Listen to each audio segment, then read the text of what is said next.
The moment I saw the paper demanding to erase me from my own family, I felt my breath leave my body. The cruelest part, it was my own son who handed it to me.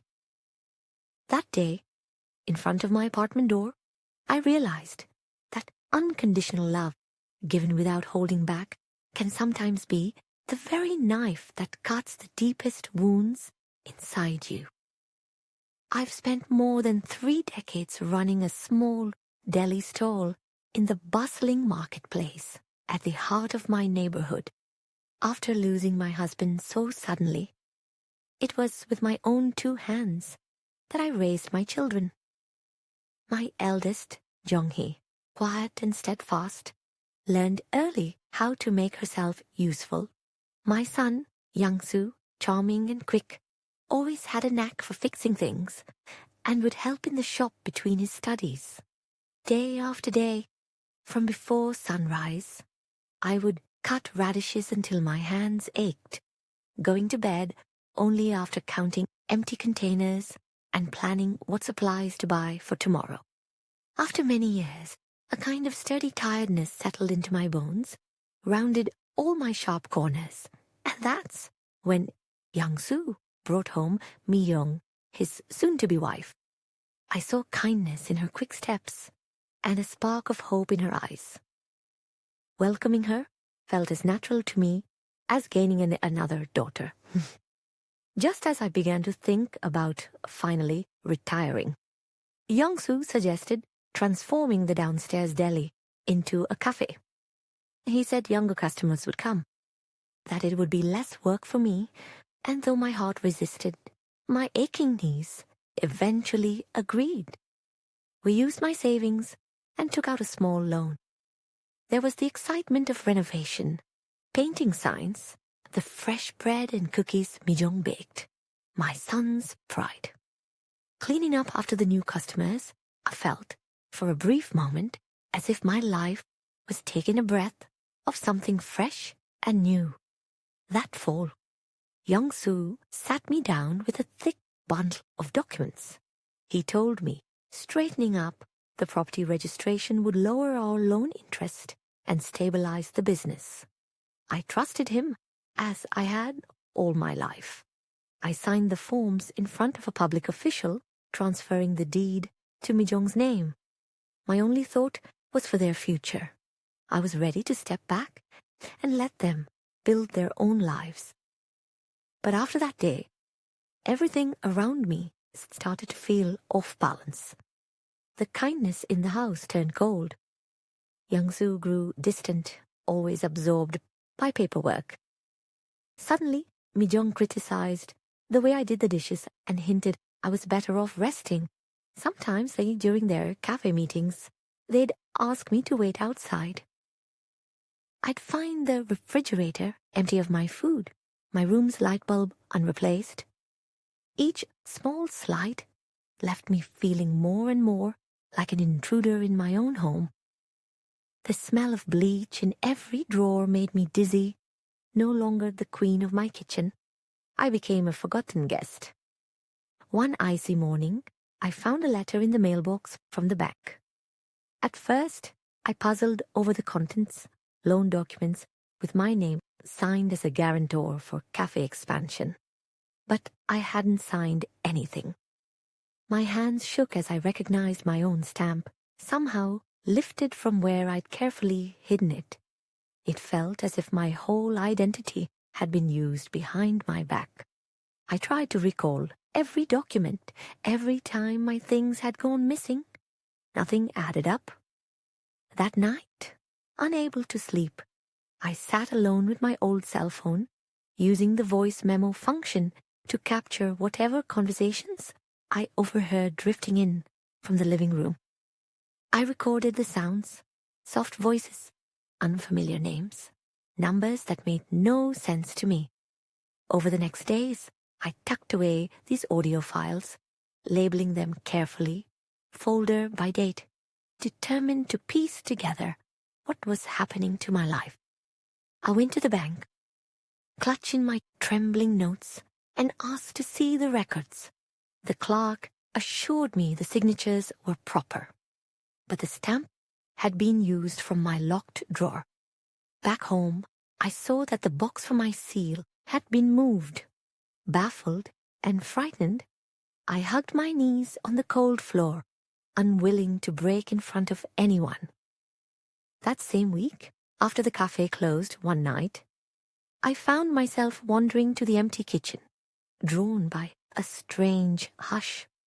I caught Mi-jung's voice on the phone, talking in low tones about speeding up the expansion and mentioning my name with instructions that chilled me. Again I pressed record, my heart numb as I listened to the words twist and tangle, further tightening the knot in my chest. The next day, a box appeared at my door. My winter coat, stray photographs jumbled inside. Then word spread that I'd be moving out soon. The shock didn't even have time to sink in before a letter from the community center landed on the kitchen table. They wanted me stricken from the official family registry, the same registry that had tied us together since before Young-soo learned to walk. It felt as if, by a flick of a pen, I would be erased, my very existence reduced to a number struck out on a page. I told myself not to give up. I needed to know the real story, whatever the cost. I booked a legal appointment at the District Advice Center. The air was thick with the smell of old paperwork. There, eyes down and voice barely steady, I learned about the possibility of reversing a property gift from a parent when certain betrayals occur, the legal grounds for invalidating a co-signed loan, even how to have forged documents tested. I took meticulous notes, my handwriting wobbly but determined. Meanwhile, my home felt less and less like my own. Every dawn, someone pressed the intercom. Sometimes couriers, but other times men I didn't know. Gossip fluttered around the market stalls.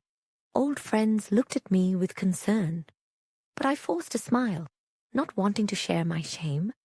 I was dissolving into the background of my own life, soaked through with anxiety that stung no matter how hard I tried to wring it away. Young-soo kept drifting further, checking his watch as if he couldn't spare a second for me. Mi-jung ran the cafe with cold efficiency, pointing at screens and receipts, pausing only to scrutinize the next financial demand. I found yet another loan guarantee certificate on the dining table, my name in bold, written as if I were little more than collateral on a list of assets. My own child weighing my existence on a scale, with each coin from the bank adding to the burden. All the while, my body signaled the stress. Red spots bloomed under my eyes. My joints ached in the night. The doctor called it exhaustion, but I knew what ailed me was not anything a prescription could fix. It was the ache of being made invisible, of all my life's work dismissed as an inconvenience. Each time I wrote down what had happened for my records, I felt a small part of my strength returning. Then the night I'd been dreading and expecting finally arrived. Hiding just behind my door, I caught a crucial conversation between Mi-jung and someone over the phone. My phone recorded everything: the location of my stamp, how to fill out the loan paperwork, even instructions for forging my signature. The discussion went further, revealing that a portion of the expansion fund would never reach the cafe at all. Instead, it would be used to cover all debts for Mi-jung's father. Suddenly, the pieces fell together. Weeks earlier, I had once met this man when he'd come desperately asking for help.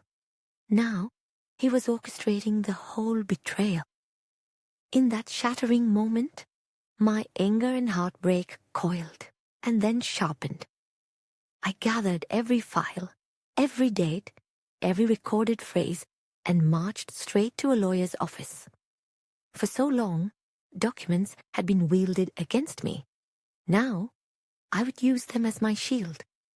My case became threefold: to revoke the property gift, to void the loan guarantee, and to pursue fraud for the forged paperwork. Our conflict shifted from whispered corners to stark courtroom benches. The written testimonies, the cold legalese, the replays of my recordings, all of it was more painful than I can describe. But I repeated to myself again and again, this time I must defend myself. I would not let another person, no matter how close in blood, profit from my silence or destroy what little dignity I had left. Then, just when I thought I understood everything, the truth turned again. Surveillance tapes and banking logs revealed the real web. Mi-jung's father and his friend had masterminded the fraud, and Young-soo had, in fact, tried again and again to resist them. Each time, his protests were ignored, his role reduced to a puppet. When he grew cold and distant, he was just following orders, pushed into betraying me by others' greed and his own weakness. The whole show had been directed from the shadows. Young-soo's sudden change, the threats to evict me, even the reckless expansion, all were part of a plan I'd never seen. Learning this, I felt my anger sputter, scattering in the air. My son, my blood, was not the villain I'd believed, but neither was he innocent. Weakness can wound as much as malice. With the legal wheels turning, I pressed forward, forcing the court to acknowledge the truth. At last the judge agreed. The property must be restored to me. The loan guarantee was void. My right to stay in my own home was upheld. I closed my eyes and tried to feel relief, but the sense of loss was harder to wash away than I'd imagined. Soon after, Young-soo reached out, hesitant and apologetic. We met in the small park behind the market. His head bowed so low, it hurt to look at him. Words failed us both. He confessed to his fears, his shame, how he had frozen Noju when faced with pressure from Mi-jung's family. I listened, my anger thawing only a little, reminded of the boy who used to skip rocks in the river while laughing in the sun. He'd never really left me, even if he had disappeared for a while behind walls of secrets and shame. I told myself that forgiveness is only possible when it's built on truth, and that I would never let paperwork stand in for love again. The cafe closed. Mi-jung left in silence, following her own family. Young-soo ended up taking day labor jobs, wandering from one rented room to another. Meanwhile, I found my hands again, slicing radishes, brewing soy sauce, building small happiness where I could. Some people told me I had been reckless to trust my children so much. Others said I had done the right thing. I tucked all those words away like stacked bowls in the cupboard, letting them rest until I needed them. Now, with time to think, I finally understand. Giving is not the same as trusting, and no piece of paper can guarantee love. Family can't be cut by a stamp or tied by debt. True bonds depend on honesty and on having the courage to tell your own story. My small act of recording the truth saved me when everything else failed. It may not restore lost years, but it taught me how to find warmth again in a world grown cold. So, if your love or your faith in someone is ever tested, what would you protect first? The hope for reconciliation or the truth that keeps your dignity whole?